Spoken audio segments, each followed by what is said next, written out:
할렐루야, 감사합니다, 주님. 지금 당장 상 주심에 대해 기뻐하십시오. 네, 하나님의 가족이 되는 상을 받으셨습니다. 이것은 굉장한 상입니다. 하나님의 축복이 오늘 여러분을 통해 흘러나갈 것입니다.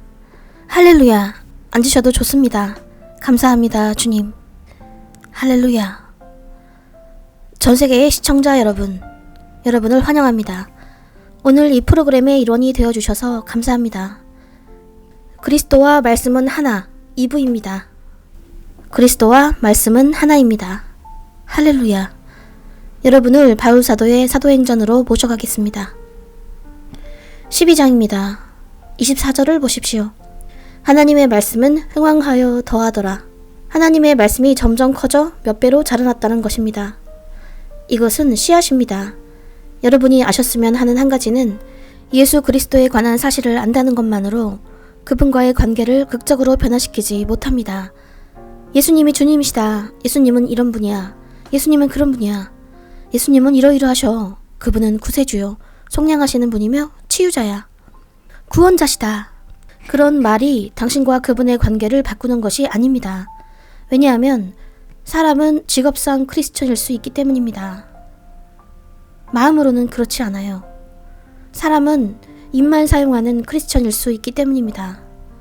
마음으로는 그렇지 않아요. 시간을 내서 하나님의 말씀 속에서 첨벙첨벙 뛰어다녀 보십시오. 그것을 흡수하려고 해보세요. 주님께서 당신에게 말씀하시는 것을 발견하십시오. 매일매일 하세요. 당신은 그 속에 있습니다. 여기요. 당신은 여기 있습니다.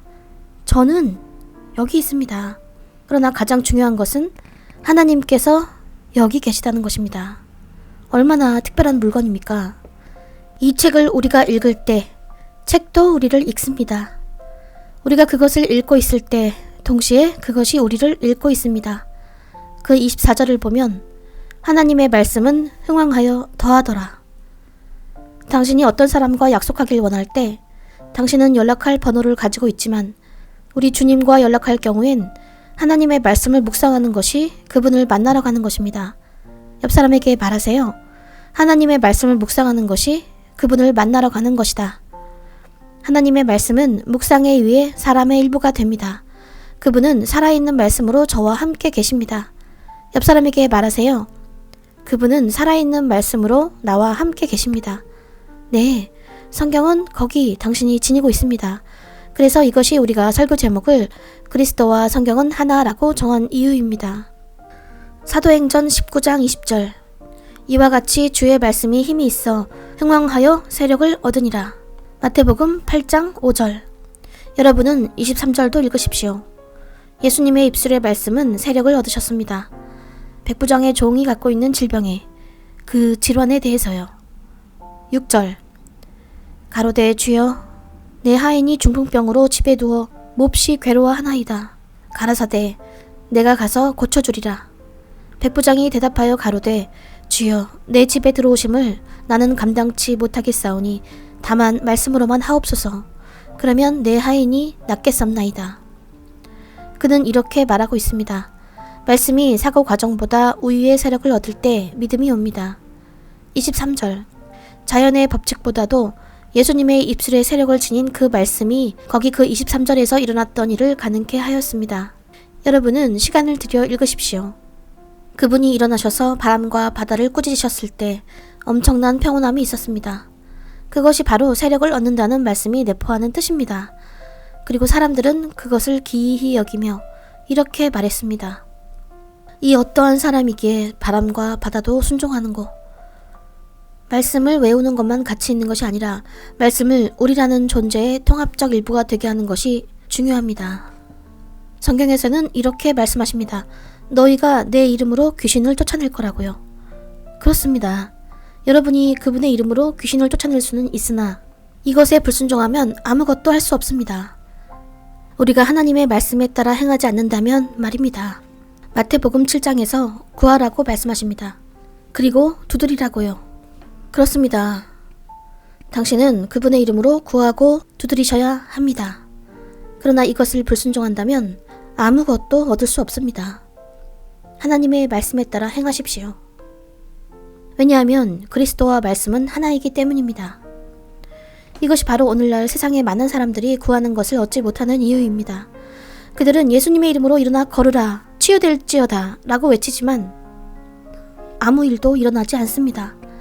우리가 말씀에 따라 행하지 않는다면 아무것도 일어나지 않을 것입니다. 저는 여러분에게 권면해 드리고 싶은데 성경을 읽으실 때 규칙적으로 주의 깊게 반복적으로 읽으십시오. 그러면 당신은 하나님이 말씀하시는 방법에 익숙해질 수 있습니다. 그리고 우리가 우리의 삶으로 하나님께 응답하는 방식도 익숙해질 것입니다. 들으십시오. 성경을 몰입하여 읽으십시오. 규칙적으로 반복해서 주의 깊게요.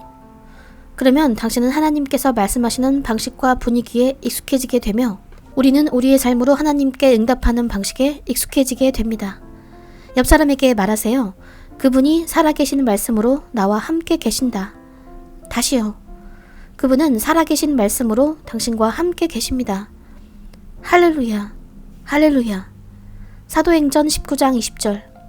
하나님의 말씀은 사람들의 마음에서 자랍니다. 말씀은 마음의 지배력을 얻습니다. 우리 속에 있는 살아계신 말씀이 우리의 피 속으로 들어옵니다. 옆 사람에게 말하세요. 우리 속에 있는 살아계신 말씀이 우리의 피 속으로 들어옵니다. 당신이 들어야 한다고 생각하는 것을 마음으로 가져오는 게 아닙니다.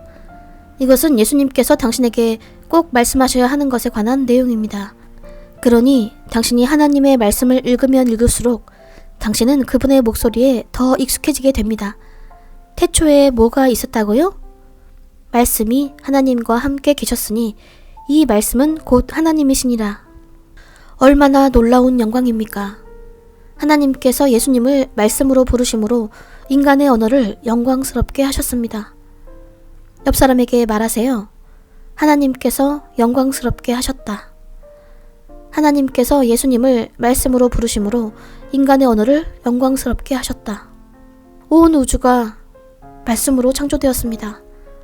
말씀에 의해 존재하는 모습으로 나타나는 것입니다.